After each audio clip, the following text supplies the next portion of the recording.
ที่เราเฮามีพลังเข้มแข็งเฮามีแสงเยืองทางสว่างไสวเฮามีพักนำพาสลาดส่องใสเฮาจึงได้มีวันนี้สัตย์ที่เราเฮามีพลังล้นเหลือเฮาอยู่เหนือความล้าหลังทางปัญญาเฮาเรียนรู้สู่เอาทุกวิชาออกแข่งขันกันสร้างผลงานขบวนการเพื่อคำนับรับต้อนวันสร้างตั้งสหพันธ์มิงลาวครบรอบ70 ปีสบายดีท่านผู้ชมที่เคารพและฮักแพงทุกท่านขอต้อนรับท่านเข้าสู่รายการมิงลาวท่านผู้ชมมาพบกันในมื้อนี้ก็อยู่ในท่ามกลางบรรยากาศที่ทั่วภาคทั่วรัฐและทั่วปวงชนลาวทั้งชาติยังคงสืบต่อเฉลิมฉลองวันสร้างตั้งพรรคประชาชนปฏิวัติลาวครบรอบ70 ปีและสืบต่อสร้างผลงานขบวนการเพื่อคำนับรับต้อนวันสถาปนาสปป.ลาวครบรอบ50 ปีวันคล้ายวันเกิดท่านประธานไกรสอนพรหมวิหารครบรอบ105 ปีและการก้าเกียมเฉลิมฉลองวันสร้างตั้งสหพันธ์มิงลาวครบรอบ70 ปีไปพร้อมเดียวกันนี้สหพันธ์มิงลาวแต่ละคันขอพร้อมคุณเขียวก้าเกียมดำเนินกองประชุมใหญ่คันของตนให้สำเร็จเพื่อก้าเกียมให้แก่การเปิดกองประชุมใหญ่ผู้แทนมิงลาวทั่วประเทศครั้งที่9ในปี2025ไปเคียงคู่กับการจัดตั้งปฏิบัติคำขวัญและข้อแข่งขัน 3D ของสหพันธ์มิงลาวและการจัดตั้งปฏิบัติวาระแห่งชาติที่อยู่ในความรับผิดชอบของสหพันธ์มิงลาวให้สำเร็จตามแผนที่วางไว้ท่านผู้ชมลำดับต่อไปจะนำเสนอข่าวการเคลื่อนไหวของสหพันธ์มิงลาวเป็นต้นกองประชุมครบคณะเปิดกว้างคณะกรรมาการแห่งชาติเพื่อความก้าวหน้าของแม่หญิงแม่และเด็กประจำปี2024กองประชุมใหญ่ผู้แทนสหพันธ์แม่หญิงธนาคารแห่งสปป.ลาวครั้งที่11กองประชุมใหญ่ผู้แทนสหพันธ์แม่หญิงกระทรวงแรงงานและสวัสดิการสังคมครั้งที่7และกองประชุมปรึกษาหารือเกี่ยวกับการค้ามนุษย์และความพิการผลการค้นคว้าและแนวทางในการจัดตั้งปฏิบัติในภาคพื้นและสปป.ลาวต่อไปเชิญท่านรับชมได้ตามลำดับกองประชุมครบคณะเปิดกว้างคณะกรรมาการแห่งชาติเพื่อความก้าวหน้าของแม่หญิงแม่และเด็กประจำปี2024ได้ไขขึ้นในวันที่13 มิถุนายน 2025เข้าร่วมและเป็นประธานกองประชุมโดยทางศาสตราจารย์ปริญญาเอกกีแก้วไขคำพิทูลรองนายกรัฐมนตรีประธานคณะกรรมาการแห่งชาติเพื่อความก้าวหน้าของแม่หญิงแม่และเด็กมีบรรดาทานรองประธานกรรมการคณะกรรมาการแห่งชาติเพื่อความก้าวหน้าของแม่หญิงแม่และเด็กทั้งเป็นประธานคณะกรรมาการเพื่อความก้าวหน้าของแม่หญิงแม่และเด็กกระทรวงและองค์การเทียบเท่ากระทรวงบรรดาทานรองเจ้าแขวงประธานคณะกรรมาการเพื่อความก้าวหน้าของแม่หญิงแม่และเด็กแขวงและนครหลวงพร้อมด้วยเสนาธิการช่วยเวียกคณะกรรมาการแห่งชาติเพื่อความก้าวหน้าของแม่หญิงแม่และเด็กคณะกรรมาการเพื่อความก้าวหน้าของแม่หญิงแม่และเด็กขั้นศูนย์กลางและท้องถิ่นเข้าร่วมแบบซึ่งหน้าจำนวน88ท่านและเข้าร่วมผ่านรูปแบบทางไกลจำนวน77บัญชีกองประชุมได้รับฟังการสรุปตีราคาผลงานด้านดีข้อคงค้างและสิ่งท้าทายในการเคลื่อนไหวและจัดตั้งปฏิบัติเวียงงานความก้าวหน้าแม่หญิงแม่และเด็กประจำปี2024ของคณะกรรมาการแห่งชาติเพื่อความก้าวหน้าของแม่หญิงแม่และเด็กและทิศทางแผนการเคลื่อนไหวเวียงงานสำหรับ2025รายงานผลการเข้าร่วมของประชุมของคณะกรรมการซีโดในการพิจารณาบทรายงานแห่งชาติประจำระยะที่10การจัดตั้งสนธิสัญญาซีโดอยู่สปป.ลาวรายงานผลการจัดเวทีเดกาเซียนครั้งที่8ที่สปป.ลาวเป็นเจ้าภาพขบวนการห้างแผนดำเนินงานแห่งชาติเพื่อความเสมอภาคหญิงชาย5ปีครั้งที่5 2026-2030แผนดำเนินงานแห่งชาติเพื่อแม่และเด็ก5ปีครั้งที่4 2026-2030และแผนดำเนินงานแห่งชาติเพื่อป้องกันและลดล้างความรุนแรงต่อแม่หญิงและความรุนแรงต่อเด็ก5ปีครั้งที่3 2026-2030พร้อมกันนั้นคณะกรรมาการเพื่อความก้าวหน้าของแม่หญิงแม่และเด็กบางแขนงการก็ได้ขึ้นรายงานสภาพการจัดตั้งและการเคลื่อนไหวเวียงงานส่งเสริมความก้าวหน้าของแม่หญิงแม่และเด็กในแขนงการของตนเป็นต้นแขนงสาธารณสุขศึกษาธิการและกีฬาแรงงานและสวัสดิการสังคมศาลประชาชนสูงสุดและแขวงหัวพันภายหลังรับฟังการสรุปและรายงานบรรดาผู้เข้าร่วมได้เป็นเจ้าการในการประกอบความเห็นอย่างสร้างสรรค์ภาพวิสัยต่อบทสรุปการเคลื่อนไหวเวียงงานพร้อมทั้งปรึกษาหารือร่วมกันกับทิศทางแผนการในการเคลื่อนไหวเวียงงานในปีต่อหน้ากองประชุมยังได้รับฟังการโอ้ล้มของทานรองนายกรัฐมนตรีประธานคณะกรรมาการแห่งชาติเพื่อความก้าวหน้าของแม่หญิงแม่และเด็ก ซึ่งท่านได้เน้นเกี่ยวกับปัญหาสำคัญหลายปัญหาที่ติดพันกับการเคลื่อนไหวและการจัดตั้งปฏิบัติเวียงงานโดยเฉพาะเมนเฮียงห้องให้คณะกรรมการแห่งชาติเพื่อความก้าวหน้าของแม่หญิงแม่และเด็กคณะกรรมการเพื่อความก้าวหน้าของแม่หญิงแม่และเด็กเอาใจใส่ปรับปรุงกงจักรซับซ้อนบุคลากรเข้าในการปฏิบัติเวียงงานอย่างเหมาะสมพร้อมทั้งสร้างความเข้มแข็งให้กงจักรแต่ละคันเพื่อมีความรับรู้เข้าใจอย่างลึกซึ้งต่อเวียงงานประสานสมทบระหว่างคณะกรรมการแห่งชาติเพื่อความก้าวหน้าของแม่หญิงแม่และเด็กและคณะกรรมการเพื่อความก้าวหน้าของแม่หญิงแม่และเด็กแต่ละคันในการหา3แผนดำเนินงานให้สำเร็จสามารถนำเข้ากองประชุมรัฐบาลในปี 2026 เพื่อรับรองและประกาศใช้อย่างเป็นทางการแต่งตั้งคณะรับผิดชอบและสมทบกับแขนงการเกี่ยวข้องเพื่อหางบทรายงานตอบข้อเสนอแนะของคณะกรรมการซีดอในหัวข้อขอบรัฐธรรมนูญและนิติกรรมการศึกษาการจ้างงานและผลประโยชน์ทางด้านเศรษฐกิจและสังคมเพื่อส่งให้คณะกรรมการซีดอภายในเดือนตุลาคม 2026กองประชุมยังได้เป็นเอกภาพห้ามห้องเอามติกองประชุมครบคณะกรรมการแห่งชาติเพื่อความก้าวหน้าของแม่หญิงแม่และเด็กประจำปี 2024เพื่อเป็นบ่อนอิงให้คณะกรรมการแห่งชาติเพื่อความก้าวหน้าของแม่หญิงแม่และเด็กคณะกรรมการเพื่อความก้าวหน้าของแม่หญิงแม่และเด็กนำไปจัดตั้งเผยแพร่และแนะนำผันขยายเป็นแผนเวียกละเอียดของคณะกรรมการเพื่อความก้าวหน้าของแม่หญิงแม่และเด็กแต่ละคันเพื่อพร้อมกันจัดตั้งปฏิบัติให้บรรลุผลสำเร็จกองประชุมใหญ่ผู้แทนสหพันธ์แม่หญิงธนาคารแห่งสปป.ลาวครั้งที่11ได้ไขขึ้นและลงในวันที่14มิถุนายน 2025ที่สถาบันการธนาคารโดยการเป็นประธานของสหายนางจันทร์สมรจันทจักรประธานสหพันธ์แม่หญิงธนาคารแห่งสปป.ลาวให้เกียรติเข้าร่วมโดยสหายนางศิริกิจปุกพากรรมการพรรคห้องประธานคณะบริหารงานศูนย์กลางสหพันธ์แม่หญิงลาวสหายนางขันแก้วรามณีเงากรรมการประจำพรรคห้องผู้ว่าการธนาคารแห่งสปป.ลาวผู้ชี้นำวงการจัดตั้งมหาชนมีต่างหน้า3วงการจัดตั้งมหาชนคณะบริหารงานสหพันธ์แม่หญิงธนาคารแห่งสปป.ลาวแขกถูกเชิญเข้าร่วมทั้งหมด235สหายในนี้ผู้แทนสมบูรณ์219สหายกองประชุมครั้งนี้ผู้แทนกองประชุมได้รับฟังการผ่านบทรายงานการเมืองทั้ง2ภาคบทสรุปการจัดตั้งปฏิบัติแผนพัฒนาแม่หญิง5ปี2025-2025และแผนพัฒนาแม่หญิง5ปีต่อหน้า2026-2030พิจารณาและรับรองเอาบทสำรวจการนำพารวมของคณะบริหารงานสหพันธ์แม่หญิงธนาคารแห่งสปป.ลาวเว้ารวมเว้าเฉพาะแม่นการสรุปตีราคาผลการจัดตั้งปฏิบัติมติของประชุมใหญ่ผู้แทนแม่หญิงธนาคารแห่งสปป.ลาวครั้งที่10โดยได้เอาใจใส่เวียงงานศึกษาอบรมการเมืองแนวคิดในฐานแถวพนักงานราชการก็คือสมาชิกสหพันธ์แม่หญิงอยู่บรรดาภาคฐานบรรดาหน่วยด้วยการปลุกระดมสมาชิกสหพันธ์แม่หญิงเข้าร่วมเสื่อมซึมแนวทางนโยบายของพรรครัฐธรรมนูญกฎหมายมติต่างๆปฏิบัติภาระบทบาทสิ้นหน้าที่ของตนเห็นให้การจัดตั้งมีความหนักแน่นเข้มแข็งทางด้านปริมาณและคุณภาพปรับปรุงการจัดตั้งสหพันธ์แม่หญิงขยายรากฐานแม่หญิงได้2รากฐานปัจจุบันสมาชิกสหพันธ์แม่หญิงธนาคารแห่งสปป.ลาวมี10รากฐานขึ้นกับมีสมาชิกทั้งหมด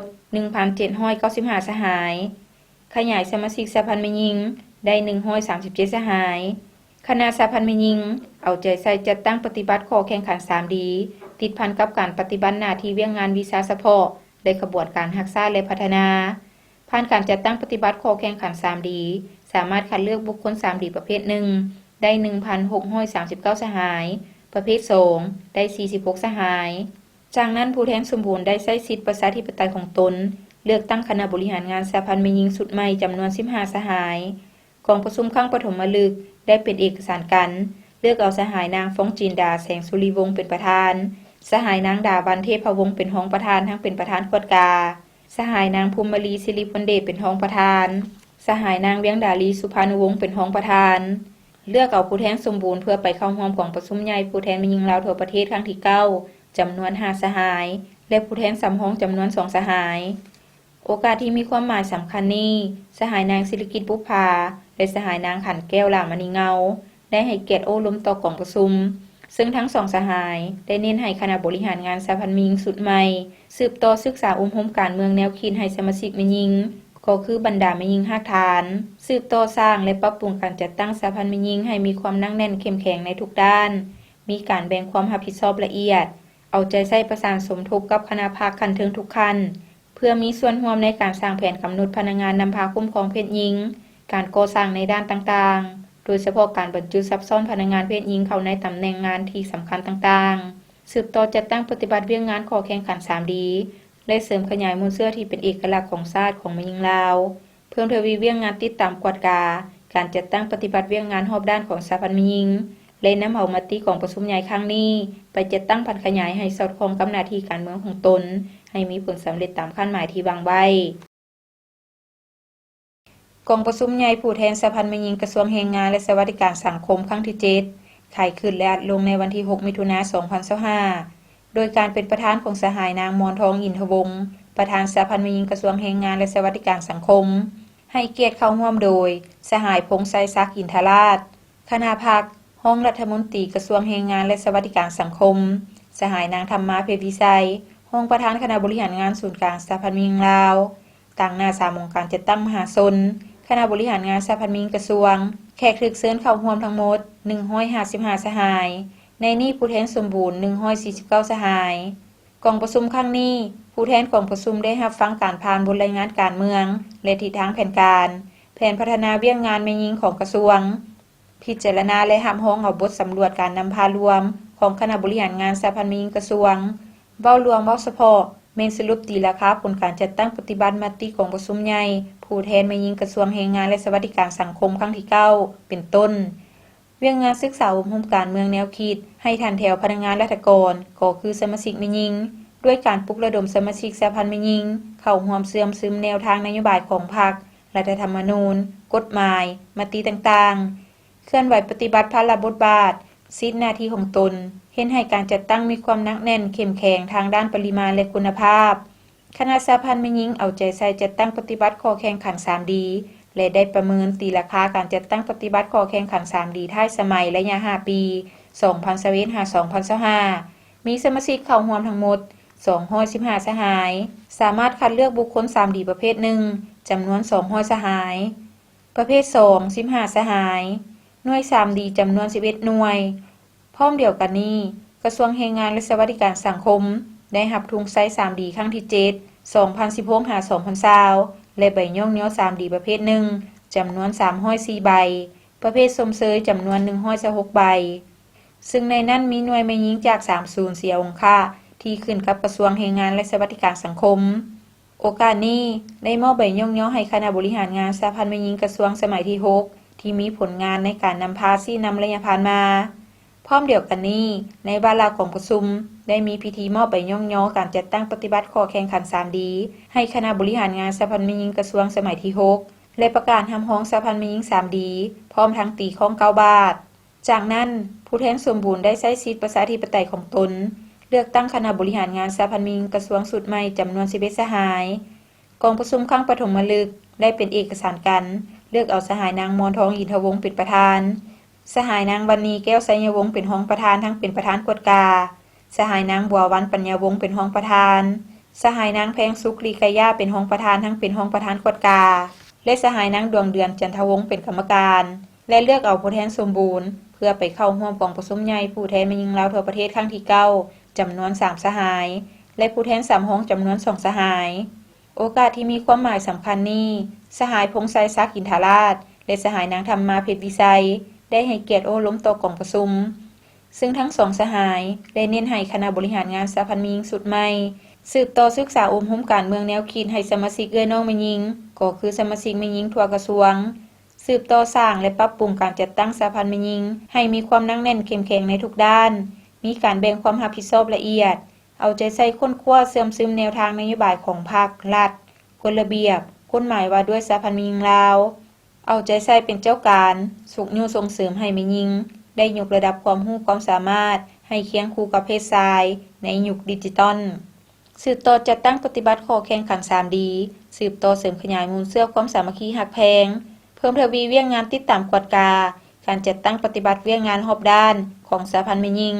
และนำเอามติของประชุมใหญ่ครั้งนี้ไปจัดตั้งผันขยายให้สอดคล้องกับหน้าที่การเมืองของตนให้มีผลสำเร็จตามคาดหมายที่วางไว้วันที่9มิถุนายน2025ศูนย์กลางสหพันธ์แม่หญิงลาวร่วมกับมูลนิธิอาเซียนออสเตรเลียเพื่อต้านการค้ามนุษย์ประจำสปป.ลาวจัดกองประชุมปรึกษาหารือ เกี่ยวกับการฆ่ามนุษย์และความพิการ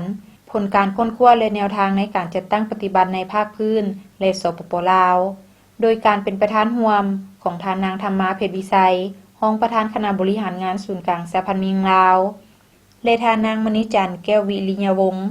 หัวหน้าแผนงานอาเซียนออสตราลีเพื่อต้านการค้ามนุษย์ประจำสปป.ลาวมีท่านนางบุญเหลือจันทพรหมาหัวหน้าศูนย์ให้คำปรึกษาและปกป้องแม่หญิงเด็กน้อยทั้งเป็นรองหัวหน้ากองเลขาคณะกรรมการต้านการค้ามนุษย์ระดับชาติผู้ตั้งหน้าจากกระทรวงป้องกันความสงบกระทรวงการต่างประเทศกระทรวงยุติธรรมกระทรวงสาธารณสุของค์การอัยการประชาชนสูงสุดศาลประชาชนสูงสุดศูนย์กลางสหพันธ์เมียงลาวและครูร่วมพัฒนาเข้าร่วมในวาระของประชุมผู้เข้าร่วมได้รับฟังพร้อมทั้งปรึกษาหารือและแลกเปลี่ยนความคิดเห็นเกี่ยวกับผลที่ได้รับจากการศึกษาค้นคว้าเชื่อมโยงระหว่างความพิการและการค้ามนุษย์ที่ได้ดำเนินการศึกษาในบรรดาประเทศอาเซียนและสปป.ลาวเพื่อเป็นข้อมูลอำนวยความสะดวกให้ผู้เข้าร่วมได้มีการปรึกษาหารืออย่างลึกซึ้งค้นคว้าหาความแตกต่างและความคล้ายคลึงของการค้ามนุษย์และพัฒนายุทธศาสตร์ในการตอบโต้อย่างมีประสิทธิภาพทั้งในสปป.ลาวก็คือในภาคพื้นซึ่งผลได้รับของการปรึกษาหารือและแลกเปลี่ยนในกองประชุมครั้งนี้จะเป็นองค์ประกอบในการพิจารณาเพื่อพัฒนายุทธศาสตร์และปรับปรุงนิติกรรมที่เกี่ยวข้องให้แทนเหมาะสอดคล้องและนำใช้ให้มีประสิทธิผลภายในกองประชุมได้แบ่งกลุ่มสนทนาเพื่อค้นคว้าเกี่ยวกับบรรดากิจกรรมต่างๆพร้อมทั้งนำเสนอเกี่ยวกับผลของการสนทนากลุ่มและประกอบความคิดเห็นใส่การนำเสนอเติมอีกที่ท่านรับชมผ่านไปนั้นก็แม่นข่าวการเคลื่อนไหวของสหพันธ์เมียงลาวท่านผู้ชมจากนี้พักผ่อนกันก่อนแล้วจึงกลับเข้ามาในระยะถัดไปของทางรายการการใช้ความรุนแรงต่อแม่หญิงบ่แม่นปัญหาเล็กน้อยแต่เป็นสิ่งที่ทุกคนควรแก้ไขมันแม่นปัญหาของสังคมบ่แม่นปัญหาของบุคคลร่วมแรงร่วมใจแก้ไขทุกรูปแบบการใช้ความรุนแรงต่อแม่หญิงความรุนแรงต่อแม่หญิงสามารถเกิดขึ้นได้ทุกบอนทุกเวลาและกับทุกๆคนในสังคมบ่ว่าจะเป็นคนหังคนทุกข์การศึกษาสูงหรือต่ำทุกสาขาวิชาอาชีพความรุนแรงต่อแม่หญิงมี4ประเภทดังนี้ความรุนแรงต่อร่างกายความรุนแรงต่อจิตใจความรุนแรงทางเพศความรุนแรงต่อทรัพย์สินหรือเศรษฐกิจถ้าท่านพบเห็นภัยที่ต้องการความช่วยเหลือท่านสามารถรายงานต่อบรรดาการจัดตั้งที่เกี่ยวข้องอิงตามมาตรฐานการดำเนินงานการปกป้องและการบริการช่วยเหลือทางด้านสังคมแก่แม่หญิงและเด็กหญิงที่ถูกความรุนแรงในสปป.ลาวการปกป้องและการช่วยเหลืออันจำเป็นแก่ผู้ถูกก่อร้ายประกอบมี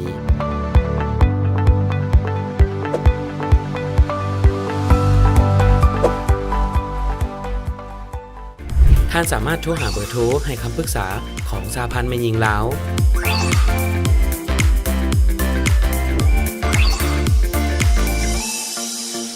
และสายด่วนศูนย์กลางสหพันธ์แม่หญิงลาว1362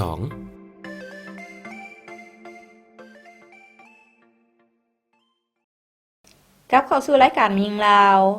ท่านผู้ชมสำหรับระยะนี้ทางรายการขอนำเสนอการสร้างเศรษฐกิจครอบครัวแต่ว่าจะแม่นการผลิตหยังเลยอยู่ไสนั้นเชิญทานรับชมได้จากทางทีมงานครอบครัวทางจอนนี่ขุนสะทอนและนางศรีประไพหลงเมืองมาอยู่บ้านดอนมะไลเมืองท่าแขกแขวงขมวนเป็นอีกครอบครัวหนึ่งที่มีความดุมั่นในการผลิตกสิกรรมเพื่อหารายได้มาสู่ครอบครัวด้วยการปลูกหมักบวบหมักเขือหมักเพชรผักบัวแบบผสมผสานขาย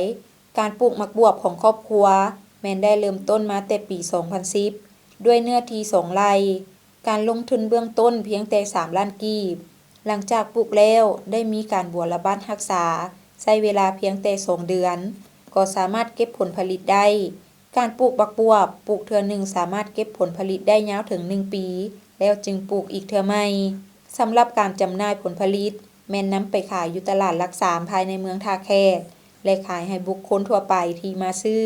เฉลี่ยรายรับจากการขายหมักบวบแม่น150 ล้านกีบหา200 ล้านกีบต่อปี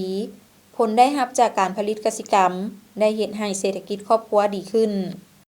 สาวซีปลูกมันปลูกสลับไปสลับมาตลอดเนื้อเขาปลูกบักเขือกับปลูก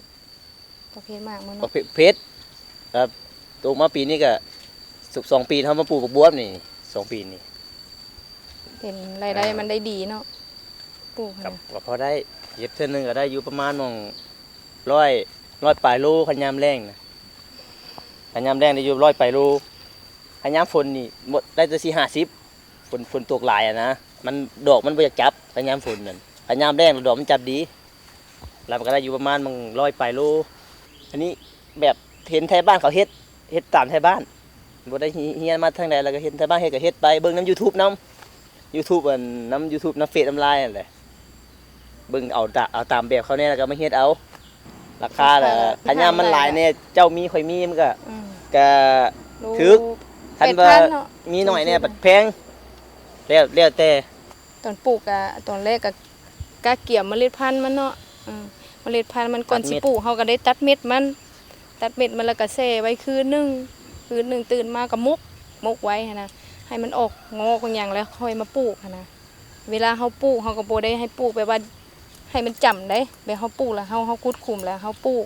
กให้ในมันน่ะปะโลขึ้นแน่ในดำมันน่ะแต่ว่าเฮาเอาทางงอกเฮาเอานิ้วซีเฮานี่น่ะจิลงแล้วเอาในมันลงไปเป๊ปซี่นะแต่ว่าให้มันเหลือเด้ในมันอยู่ถึงบ่ได้ปลูกเลิกถ้าเอาปลูกเลิกแล้วมันสิเน่าแล้วมันสิบ่ออก น้ำบ่ขึ้น บ่ได้มากบ่ได้ผลนะมันบ่ออก 2 เดือนก็2 เดือนได้เก็บมากคันเป็นกับคือขึ้นอยู่กับแนวมันอีกคันแนวมันไวก็พอตะพันเครือขึ้นก็ได้เก็บแล้วมากอะคันยาวคัน มัน เครือ สองแนว พันนี้มันก็ซ่านี่ได้เก็บซ่า แต่ยาวนาน ยาวนานตัวนี้ แบ่งก็คือเนาะผัวแล้วสิเป็นคนบัวระบัด ค้าง ทั้งเทิงแล้วก็เฮ็ดค้างเฮ็ดหยังนี่ล่ะส่วนเฮาละบัวระบัดทั้งลุ่มอันน่ะบ่ได้เฮ็ดทั้งเทิงมีแต่ผัวเฮ็ดแบ่งเวียกกันจังซี่นะทั้งเทิงประเภทค้างประเภทหยังผัวเบิดทั้งลุ่มแหละน้องมีแต่บัวระบัดทั้งหาทั้งหยังนี่เฮาเบิ่งเนาะเวลาใส่ปอกสิปุ๋ยหั่นน่ะเสียยุงเสียหญ้าละเฮาหั่นน่ะตลาดล่ะทั้งเมียทั้งผัวเก็บแล้วผัวเป็นคนไปส่ง 2 เดือนจะได้เก็บ แม่น กันว่าทะเบียนมันก็ได้อยู่20 30 โล 40 50บาทมันเป็นหลายๆเดือนๆไปแล้วก็ มันก็สิหลายขึ้นนะ 100ปลาย80 100 โลไปซั่นนะมันก็หลายตามระยะของเดือนมัน ลงมาปีนี้แหละแล้วฮู้วิธีปลูกแล้วมีฮู้วิธีรักษาแล้วมันเป็นหลายได้หมากผลหลายปีนี้ก็ได้อยู่ เม็ดพันธุ์มันที่เหลือเขาไป ปี ซื้อก็ถึกพันใบก็มีแต่ใบได้บ่มีหมากคันถึกพันหมากก็มีแต่หมาก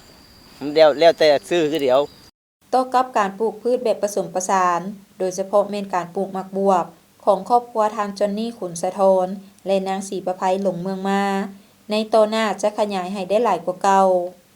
ว่าปีหน้านี่ก็ว่าสิปลูกมื้อนี้แต่เก่าบ่ได้ปลูกมื้อนี้ได้ ปลูกครึ่งหนึง ปลูกครึ่งหนึงปีหน้าอะไรสิปลูกมื้อนี้โครงการค่ะส่วนนั้นก็สิปลูกแต่ว่าส่วนนั้นสิปลูกเทิงมักเพชรสิปลูกเทิงมะเขือแล้วก็มักบวบไปพร้อมมันนะส่วนนั้นมีแต่เอาประเภทมากแต่หัวปีตอนหลักๆหัวปีละเดือน11นี่แหละสิปลูกพักก่อนเพราะว่ามันงามเด้พักช่วงนั้นก็ได้ราคาอีกหั้นนะแล้วเฮาจังคอยปลูกมักบวบถ้ามีไผสนใจอยากปลูกมักบวบนี้เนาะก็มาหาได้เนาะที่ให้ข้อแนะนำอยากมาปลูกก็ดีลงมาเบิ่งตัวจริงเอาอยากปลูกหั้นนะให้ความสะดวกหมด ผลสำเร็จดังกล่าว นอกจากครอบครัวการจัดตั้งที่เกี่ยวข้อง โดยเฉพาะแม่นแขนงกสิกรรมและป่าไม้สหพันธ์แม่หญิงเมือง ก็ได้เอาใจใส่ประกอบส่วนสุกยู่การผลิต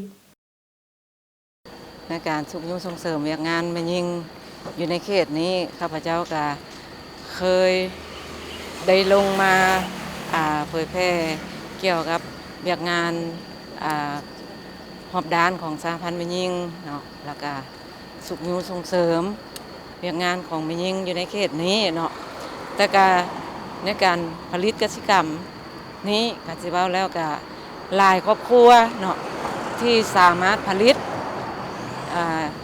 เองได้อยู่แล้วเนาะเพราะว่าเขตนี้เป็นเขตทำการผลิตเป็นบ้านทำการผลิตเนาะแต่ว่าส่วนหลายแล้วในการเฮ็ดของกระเจ้าก็มีพื้นฐานแต่เก่าแก่มาอยู่แล้วเนาะก็มีหลายครอบครัวแต่ว่ามื้อนี้อันก็เสนออยู่ในครอบครัวตัวนี้ก็ย้อนว่าเขาเจ้าผลิตทั้งแรงทั้งผลปลูกพืชสลับเนาะเป็นระยะพันมาหั่นกระสั้นก็ขอยังยืนว่าครอบครัวนี้ก็สามารถเป็นครอบครัวตัวเบ้ทางด้านการผลิตกสิกรรมให้แก่แม่ยิงเอาได้เนาะ ที่ทานให้รับชมผ่านไปนั้นก็แม่นการสร้างเศรษฐกิจครอบครัว ซึ่งก็แม่นกิจกรรมหนึ่งที่สามารถเฮ็ดให้ครอบครัวมีอยู่มีกิน หลุดพ้นออกจากความทุกข์ยากได้เทื่อละก้าวท่านผู้ชมจากนี้พักผ่อนกันอีกครั้งหนึ่ง แล้วจึงกลับเข้ามาในระยะสุดท้ายของทางรายการ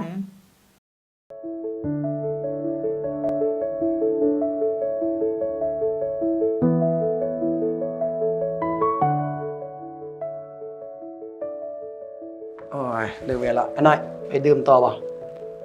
ไปนั่งดื่มต่อจักหน่อยบ่ เอาไปซะอีก บนเก่าหั่นล่ะบนเก่าเมื่อวานนี้ล่ะ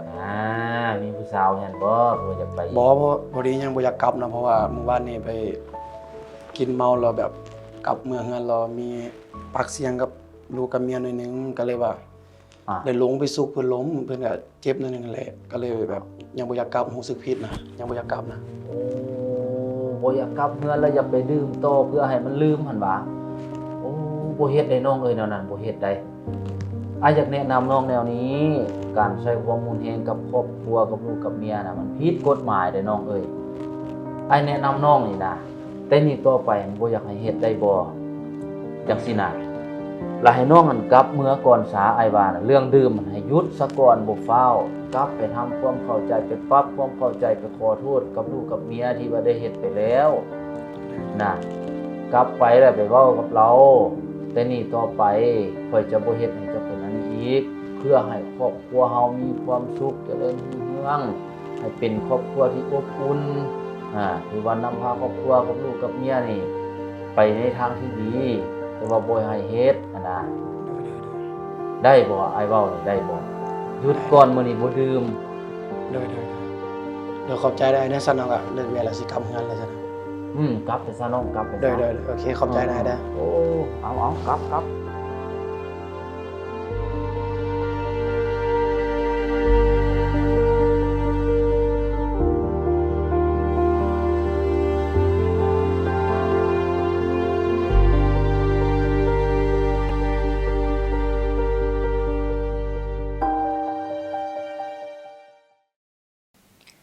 เข้าสู่ระยะสุดท้ายของทางรายการท่านผู้ชมสำหรับระยะสุดท้ายนี้ถ้าหากท่านผู้ชมท่านใดอยากมีคำคิดคำเห็นหรือข้อตำหนิติชมรายการท่านก็สามารถโทรศัพท์เข้ามาได้ตามเบอร์ที่ขึ้นอยู่ในหน้าจอขณะนี้และนอกจากนี้ท่านผู้ชมยังสามารถเบิ่งรายการมียิงลาวขึ้นหลังได้ทาง YouTube โดยพิมพ์คำว่ารายการมียิงลาวหรือว่าจะเข้าไปที่เว็บไซต์ก็ได้เช่นเดียวกันที่ www.lawwomenunion.org.la ท่านผู้ชมไข้ยุงลายและไข้เลือดออกเป็นพยาธิที่อันตรายมักระบาดในฤดูฝนพยาธินี้ติดต่อกันได้ง่ายและไวโดยมียุงลายเป็นพาหนะนำเชื้อถ้าเป็นปัวบ่ทันก็มีความเสี่ยงสูงที่จะเสียชีวิตดังนั้นทางรายการจึงขอให้ท่านผู้ชมทุกท่านเฝ้าระวังและสกัดกั้นพยาธิดังกล่าวด้วยการปฏิบัติหลักการ5ปคือปที่ 1 ปกปิดภาชนะบรรจุน้ำในเฮือนและนอกเฮือนเพื่อบ่ให้ยุงมาไข่ใส่เช่นกระโปะกระป๋องอย่างตินรถเก่าและอื่นปที่ 2 เปลี่ยนน้ำในภาชนะเป็นต้นเต้าดอกไม้ถ่านห้องตีนตู้ถ่านห้องโจกปที่ 3 ปล่อยปลาหางนกยุงแซงเลี้ยงปลาเพื่อให้กินนอนน้ำยุงลายปที่ 4 ปรับปรุงสภาพแวดล้อมภายในเฮือนและนอกเฮือนเพื่อบ่ให้เป็นบ่อนเพาะพันธุ์ยุงลายและปที่ 5 ปฏิบัติเป็นประจำทุกๆอาทิตย์ท่านผู้ชมมาฮอดนี้เวลาของทางรายการก็หมดลงแล้วผู้ดำเนินรายการพร้อมด้วยทีมงานรายการมียิงลาวขอลาท่านผู้ชมไปก่อนพบกันใหม่ในมื้อหน้าสำหรับมื้อนี้ขอขอบใจสบายดี